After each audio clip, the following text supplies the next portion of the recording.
And who Donald Trump is as a man. I need to know that you will make us feel safe and you will make us feel proud. I think I have a bigger heart than all of them. I think I'm much more competent than all of them. When you talk about George Bush, I mean, say what you want, the World Trade Center came down during his time.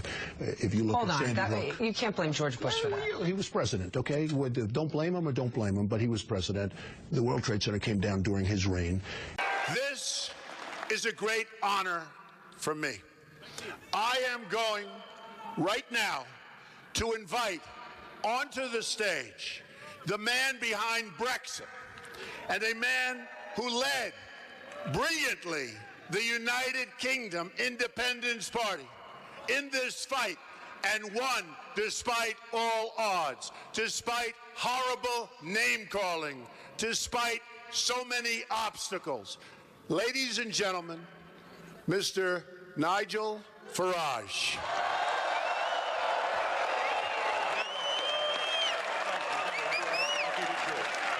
Thank you very much. Well, thank you, and good evening, Mississippi.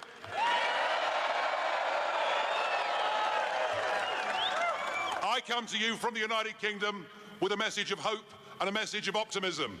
It's a message that says if the little people, if the real people, if the ordinary decent people are prepared to stand up and fight for what they believe in, we can overcome the big banks. We can overcome the multinationals.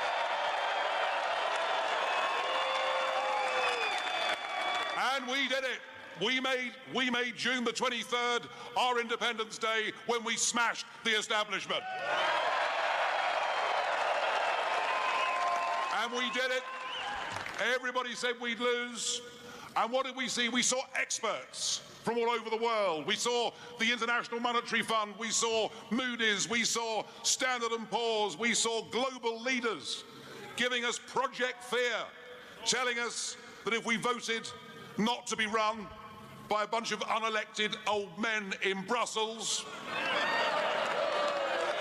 yeah, well, it's okay.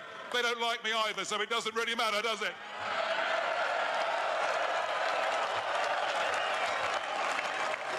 But they told us our economy would fall off a cliff.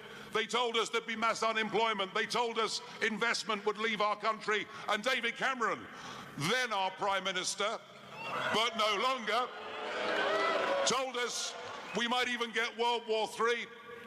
And we saw the commentariat and we saw the polling industry doing everything they could to demoralize our campaign.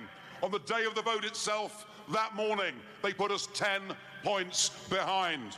And actually, they were all wrong. And they were wrong because what the Brexit campaign did is we reached those people who've been let down by modern global corporatism. We reached those people.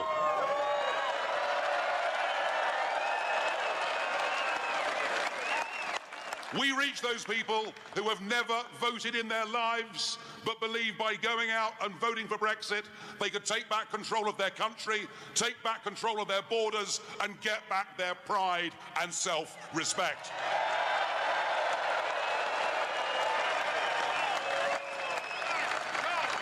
Now, the big card the Prime Minister decided to play in the referendum is he got a foreign visitor to come to London to talk to us.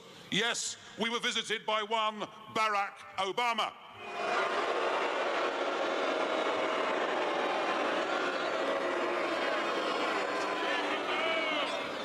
And he talked down to us. He treated us as if we were nothing. One of the oldest functioning democracies in the world. And here he was telling us to vote Remain. So I, having criticised and condemned his behaviour, I could not possibly tell you how you should vote in this election. But,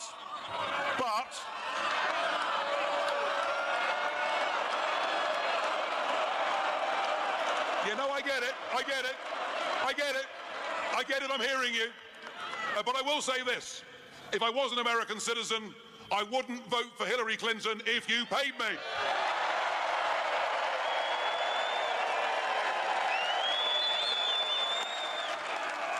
In fact, I wouldn't vote for Hillary Clinton if she paid me.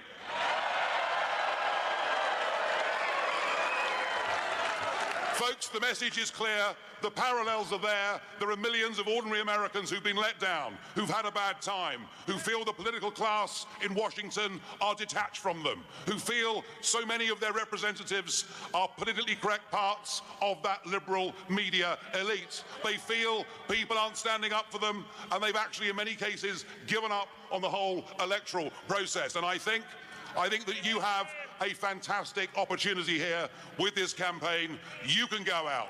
You can beat the pollsters. You can beat the commentators. You can beat Washington.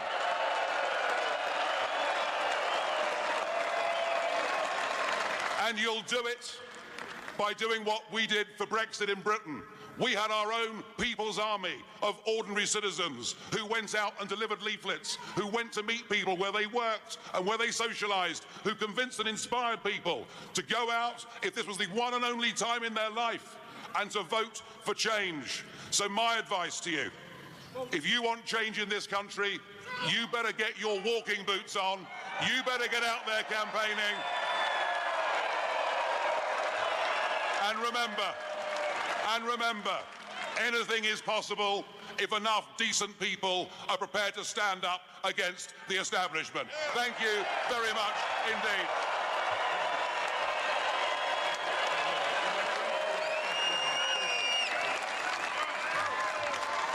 Wow. Thank you, Nigel. What a job. What a job he did. What a job he did against all odds. Thank you, Nigel.